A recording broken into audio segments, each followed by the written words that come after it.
سلام دوستان عزیز، خدمتون رسیدیم با یه لایو ناگهانی دیگه از حساب کاربری خودمون به صورت زنده با ربات فعال. میخوام براتون چند دستی بازی کنم که عملکرد ربات رو به صورت زنده ببینید. میخوام به صورت زنده بازی کنم، ضرایب ربات رو ببینید که خیالتون بابت همه چیز راحت بشه. همونطور که میبینید الان ضریب 1.56 داد، ما میزنیم 1.56 داده،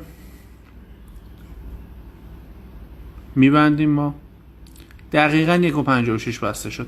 بعدی 1.22 میزنیم، دقت بکنید ضرایب رو دقیقا 1.22 من میبندم. ببین الان ضریب بعدی رو بذار دوباره بزنم، 1.45 میزنیم ما الان،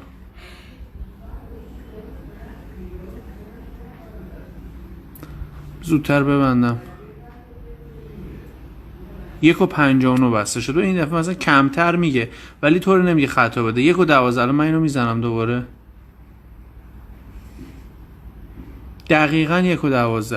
دوستان از این لایو رو برای شما عزیزانی گرفتم که خدمتتون عرض بکنم که بابت عملکرد ربات مطمئن نبودین و همین میگفتین آقا لایو بگیر، توی لایو بازی بکنین. دومین لایویه که دارم میگیرم و زنده براتون بازی میکنم در سایت بتینو و عملکرد ربات رو به صورت زنده دارم خدمتتون نشون میدم. حالا همونطور که میبینید ضریب رو چقدر دقیق داره اعلام میکنه. ضریب بعدی 4.8 مثلا همین ضریب 4.8 اعلام شده که خدمتتون عرض بکنم که میبینید که آیا دقیق هستش یا نه. دقت بکنید همون ضریب 4.8 دقیقاً بسته شد. من الان اینو میزنم، ببین 2.7 گفته. خب من میذارم مثلا تا ضریب 2 بره، 2 میبندم چون یه دفعه 2.7. خب من الان میبندم، ببین دقیقاً 2.7.